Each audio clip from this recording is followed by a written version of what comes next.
വയനാട് ഉരുൾപൊട്ടലിൽ കാണാതായവർക്കായി ഇന്നും തെരച്ചിൽ തുടരുന്നു. 6 മേഖലകൾ കേന്ദ്രീകരിച്ചാകും ഇന്നും തെരച്ചിൽ നടത്തുന്നത്. മുതിർന്ന ഭൗമശാസ്ത്രജ്ഞൻ ജോൺ മത്തായിയുടെ നേതൃത്വത്തിലുള്ള വിദഗ്ധ സംഘം ദുരന്തബാധിത മേഖലയിൽ എത്തി. ഉരുൾപൊട്ടലുണ്ടായ പ്രദേശത്തെ അപകട സാധ്യത പരിശോധിക്കുമെന്ന് ഭൗമശാസ്ത്രജ്ഞൻ ജോൺ മത്തായി 24-നോട്. പ്രധാനമായിട്ടും ഇതിന്റെ പ്രഭവ സ്ഥാനം മുതൽ താഴോട്ട് വന്നിട്ട് ഇതിന്റെ കാരണം എന്താണ്, ഇതിന്റെ പ്രഭാവം എന്താണ്, ഇതുകൊണ്ട് ഉണ്ടായേക്കാവുന്ന അൺസ്റ്റെബിലിറ്റി, ദുർബല പ്രദേശങ്ങൾ ഏതൊക്കെയാണ് ഒന്ന് ഐഡൻറ്റിഫൈ ചെയ്ത് കൊടുക്കുക എന്നുള്ള മെയിൻ ഉദ്ദേശത്തോടു കൂടിയാണ് ഞങ്ങൾ വന്നത്. ഞങ്ങളിപ്പോൾ ഏറ്റവും ഉയർന്ന പ്രദേശമായിട്ട് അത് പൊട്ടിയ ഭാഗത്തേക്ക് ഞങ്ങൾ പോവുകയാണ്. എന്നിട്ട് താഴോട്ട് ഞങ്ങൾ വരിക എന്നാണ് ഉദ്ദേശം. ഈ പ്രദേശത്ത് ഞങ്ങൾ ഏതാണ്ട് 2-3 ദിവസം സ്പെൻഡ് ചെയ്യും. അതിൻ്റെ വെളിച്ചത്തിൽ ഞങ്ങളുടെ നിഗമനങ്ങൾ എന്തൊക്കെയാണെന്നുള്ള റിപ്പോർട്ട് സർക്കാരിന് അതിനുശേഷം ഞങ്ങൾ ഒരുമിച്ചിരുന്ന് ചർച്ച ചെയ്തിട്ട് സമർപ്പിക്കുന്നതാണ്. ചാലിയാർ വനമേഖലയും പുഴയും കേന്ദ്രീകരിച്ച് തിരച്ചിൽ തുടരുമെന്ന് മലപ്പുറം SP S ശശിധരൻ 24-നോട് പറഞ്ഞു. ഇരുട്ടുകുത്തി മുതൽ കുമ്പളപ്പാറ വരെ പുഴയുടെ 2 സൈഡിലോട്ട് 2 വിഭാഗം പോകും. അതോടൊപ്പം തന്നെ കുമ്പളപ്പാറ തൊട്ടിട്ട് പരപ്പൻപാറ വരെ പുഴയുടെ 2 സൈഡിലൂടെ വേറെ 2 ഗ്രൂപ്പ് പോകും. ഇവിടുന്ന് ഇരുട്ടുകുത്തിന്ന് ഡൗൺ സ്ട്രീമിൽ ഓരോ പോലീസ് സ്റ്റേഷൻ ലിമിറ്റും SHOമാരുടെ നേതൃത്വത്തിൽ വിവിധ മേഖലകളായി തിരിച്ചുകൊണ്ട് ജനങ്ങളുടെ സഹകരണത്തോടുകൂടി അവിടെയും തിരിച്ചിട്ടുണ്ടാവും. അപ്പോൾ മമ്പാട് അവിടെ റെഗുലേറ്ററിൻ്റെ അവിടെ സ്കൂബ ഡൈവേഴ്സിനെ നിർത്തിയിട്ടുണ്ട്. അവരെ വെച്ചിട്ട് ഞങ്ങളവിടെ ആഴത്തിൽ പരിശോധന നടത്തും. അവിടെ അടിയിലെവിടെയെങ്കിലും വല്ല ബോഡി വല്ലതും കിടക്കണം നോക്കാനായിട്ട്. അതോടൊപ്പം തന്നെ വാഴക്കാട് ഭാഗത്ത് പോലീസ് ബോട്ട് ഉപയോഗിച്ചിട്ട് വാഴക്കാട് അരീക്കോട് ലിമിറ്റുകളിൽ അവിടെ സെപ്പറേറ്റ് പട്രോളിങ്ങും അവിടെ തന്നെ പുഴയുടെ ഏതെങ്കിലും ഭാഗത്ത് ബോഡി വല്ലതും കുടിയും കിടക്കണ്ടോ എന്നുള്ള പരിശോധന കൂടി ഉണ്ടാവും. കൂടുതൽ വിവരങ്ങളുമായി വിപിൻ C വിജയൻ, ഷഹദ് റഹ്മാൻ, നിതിൻ അംബുജൻ എന്നിവരാണ് ചേരുന്നത്. ആദ്യം നിതിൻ അംബുജനിലേക്ക്. നിതിൻ, ഈ ചാലിയാർ കേന്ദ്രീകരിച്ചുള്ള പരിശോധന തുടങ്ങിയോ? എന്തൊക്കെയാണ് അതിന്റെ വിശദാംശങ്ങൾ? വേണു, രാവിലെ 8 മണിക്ക് തന്നെ ചാലിയാർ കേന്ദ്രീകരിച്ചുള്ള പരിശോധന തെരച്ചിൽ ഇന്ന് ആരംഭിച്ചിട്ടുണ്ട്. ഇന്ന് ജനകീയ തെരച്ചിലാണ് ചാലിയാറിൽ നടക്കുന്നത്. വിവിധ സേനാ വിഭാഗങ്ങളും അതോടൊപ്പം തന്നെ സന്നദ്ധ സംഘടനകളുടെ നേതൃത്വത്തിൽ ഇപ്പോൾ തെരച്ചിൽ പുരോഗമിക്കുന്നു. എടുത്തു പറയേണ്ട ഒരു കാര്യം, കഴിഞ്ഞ ഏതാണ്ട് 2 ആഴ്ചക്കാലമായി ഇത്തരത്തിൽ തെരച്ചിൽ നടത്തുമ്പോൾ മൃതദേഹമോ അല്ലെങ്കിൽ ശരീരഭാഗമോ ഈ ചാലിയാർ പുഴത്തീരത്തുനിന്നും കിട്ടിയിരുന്നു. പക്ഷേ ഇതുവരെ ഈ ഒരു തെരച്ചിൽ ആരംഭിച്ച് ഇതുവരെ കിട്ടിയിട്ടില്ല. എന്തായാലും ഇപ്പോൾ തെരച്ചിൽ ശക്തമായി തന്നെ മുന്നോട്ട് പോകാൻ ഇപ്പോൾ സേനാ വിഭാഗങ്ങൾ അറിയിച്ചിട്ടുണ്ട്. മാത്രമല്ല, നേരത്തെ SP വ്യക്തമാക്കിയ ഒരു കാര്യം, എല്ലാ സാധ്യതയും പരിശോധിച്ചുള്ള തെരച്ചിലാകും നടത്തുമെന്നാണ് വ്യക്തമാക്കിയിരിക്കുന്നത്. അതോടൊപ്പം തന്നെ മമ്പാട് റെഗുലേറ്റർ കേന്ദ്രീകരിച്ചുള്ള അവിടെ സ്കൂബ ടീം ഇറങ്ങി അവിടെ തെരച്ചിൽ, മുങ്ങൽ വിദഗ്ധരിറങ്ങി അവിടെ തെരച്ചിൽ നടത്തുമെന്നും അറിയിച്ചിട്ടുണ്ട്. മുണ്ടേരി ഇരുട്ടുകുറ്റി കടവ് മുതൽ അതോടൊപ്പം തന്നെ ഇരുട്ടുകുറ്റി മുതൽ പൂക്കോട്ടുമല കടവ് വരെയുള്ള തെരച്ചിലാണ് ഒരു ഭാഗത്ത് നടക്കുന്നത്. അതോടൊപ്പം വനമേഖല കേന്ദ്രീകരിച്ചും ഇപ്പോൾ തെരച്ചിൽ നടക്കുന്നുണ്ട്. തണ്ടർ ബോൾട്ട്, അതോടൊപ്പം NDRF കൂടാതെ പോലീസ് അടക്കമുള്ള സംഘങ്ങൾ ചേർന്ന് ഇപ്പോൾ ഈ വനമേഖല കേന്ദ്രീകരിച്ചുള്ള പരിശോധനയും നടക്കുകയാണ്. എന്തായാലും ശക്തമായ തെരച്ചിലായി മുന്നോട്ട് പോകുമെന്ന് വ്യക്തമാക്കിയിട്ടുണ്ട്. നമുക്കറിയാം, ഏതെങ്കിലും ശരീരഭാഗമോ അല്ലെങ്കിൽ മൃതദേഹമോ ലഭിക്കും വരെ ഇത്തരത്തിൽ ഈ തെരച്ചിൽ തുടരുമെന്ന് വ്യക്തമാക്കിയിട്ടുണ്ട്. ഇന്നിപ്പോൾ ചാലിയാറിലെ ജലനിരപ്പ് കുറഞ്ഞിരിക്കുകയാണ്. അതുകൊണ്ട് തന്നെ ഈ മണ്ണിനടിയിൽ ഇത്തരത്തിൽ മൃതദേഹമോ അല്ലെങ്കിൽ ശരീരാവശിഷ്ടങ്ങളോ ഉണ്ടോ എന്നുള്ള പരിശോധന ഇപ്പോൾ നടക്കുന്നത്. അതുകൊണ്ട് തന്നെ രാവിലെ 8 മണിക്ക് ഈ തെരച്ചിൽ ആരംഭിച്ചു. വൈകിട്ട് വരെ ഈ തെരച്ചിൽ തുടരുമെന്ന് ഇപ്പോൾ അറിയിച്ചിട്ടുണ്ട്. ഇപ്പോൾ അല്പസമയം തന്നെ ഒരു ശരീരഭാഗം ലഭിച്ചു എന്നുള്ള വിവരം പുറത്തു വരുന്നുണ്ട്. പക്ഷേ ഇതുവരെ സ്ഥിരീകരിക്കാൻ കഴിഞ്ഞിട്ടില്ല. എന്തായാലും അതുമായി ബന്ധപ്പെട്ട വിശദാംശങ്ങൾ വൈകാതെ തന്നെ പങ്കുവയ്ക്കാൻ കഴിയും. വേണു അംബുജനാണ് വിവരങ്ങൾ നൽകിയത്. വിപിൻ C വിജയനും ചേരുന്നു വയനാട്ടിൽ നിന്ന്. വിപിൻ, ഈ ചൂരൽമല അതുപോലെ മുണ്ടക്കൈ ആ ഭാഗങ്ങളിലൊക്കെ ഇന്നും പരിശോധനയുണ്ടോ? എന്തൊക്കെയാണ് അറിയാൻ കഴിയുന്ന വിവരങ്ങൾ?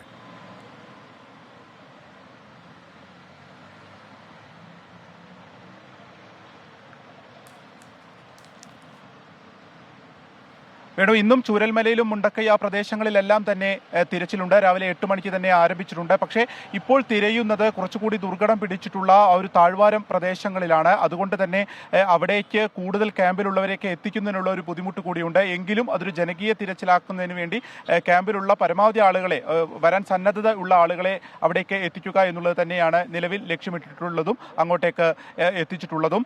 ഒപ്പം തന്നെ ഇപ്പോൾ കാന്തൻപാറ ഭാഗത്തു നിന്നാണ് കഴിഞ്ഞ ദിവസമൊക്കെ മൃതദേഹം കിട്ടിയിരുന്നത്. അവിടെ ഒരു ഹെലികോപ്റ്ററിന് പോലും വരാൻ കഴിയാത്ത ഒരു സാഹചര്യം ഉണ്ടായിരുന്നു. അവിടെ നിന്നും സന്നദ്ധ പ്രവർത്തകർ ലഭിച്ച ശരീരഭാഗങ്ങൾ ചുമന്നാണ് താഴത്തേക്ക് ഇറക്കേണ്ട ഒരു കാര്യവും ഉണ്ടായിരുന്നത്. വലിയ പാറക്കെട്ടുകളാണ് ആ പ്രദേശത്ത് നിൽക്കുന്നത്.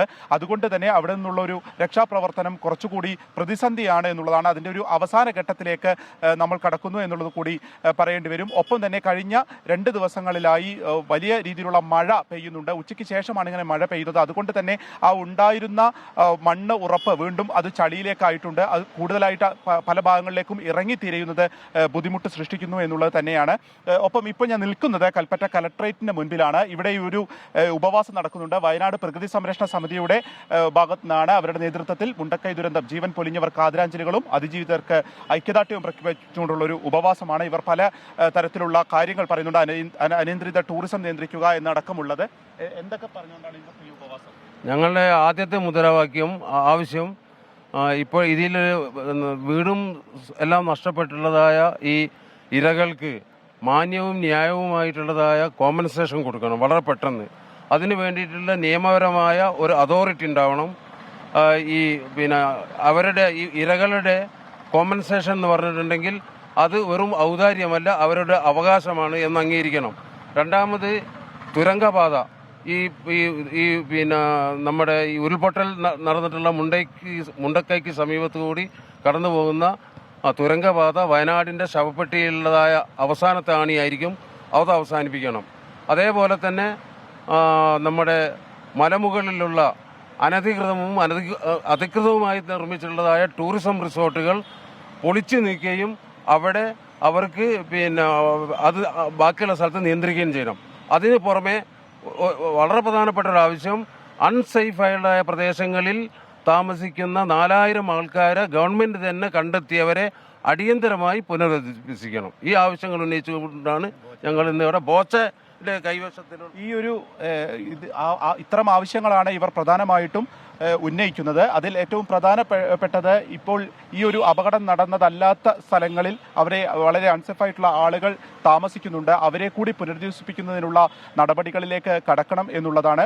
ഒപ്പം ഈ തുരങ്കപാത പദ്ധതി സർക്കാരിൻ്റെ ഭാഗത്തു നിന്നും അതിനുള്ള നീക്കങ്ങൾ ഉണ്ടായിരുന്നു. അത് ഉപേക്ഷിക്കണമെന്നും കൂടി ആവശ്യപ്പെട്ടുകൊണ്ടാണ് വയനാട് പ്രകൃതി സംരക്ഷണ സമിതിയുടെ നേതൃത്വത്തിൽ ഈ ഒരു ഉപവാസം 2 മണിക്കൂർ നീളുന്ന ഉപവാസം ഇപ്പോൾ കൽപ്പറ്റ കലക്ട്രേറ്റിൽ നടക്കുന്നത്. തിരച്ചിൽ ചൂരൽമലയിലും മുണ്ടക്കൈ പ്രദേശങ്ങളിലും ഇന്നും പുരോഗമിക്കുന്നു. വേണു. ശരി, വിപിൻ സി വിജയനാണ് വിവരങ്ങൾ നൽകിയത്. ഷഹദ് റഹ്മാനും ചേരുന്നു കൂടുതൽ വിവരങ്ങളുമായി. ഷഹദ്, ഈ ജോൺ മത്തായി അടക്കമുള്ള വിദഗ്ധ സംഘം ഏതൊക്കെ മേഖലകളിലാണ് പരിശോധന നടത്തുക? എന്തൊക്കെയാണ് അദ്ദേഹം പ്രതികരിച്ചത്?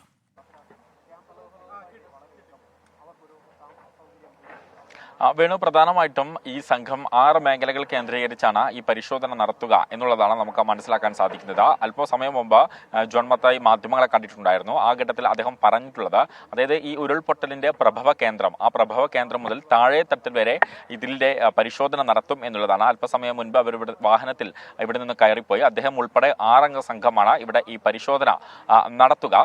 പ്രധാനമായിട്ടും ഈ ഉരുൾപൊട്ടലിന്റെ പ്രഭവ കേന്ദ്രം പരിശോധിക്കുകയും എങ്ങനെയാണ് ഈ ഉരുൾപൊട്ടൽ ഉണ്ടായത് എന്നതടക്കമുള്ള കാര്യങ്ങൾ പരിശോധിക്കും എന്നുള്ളതാണ്.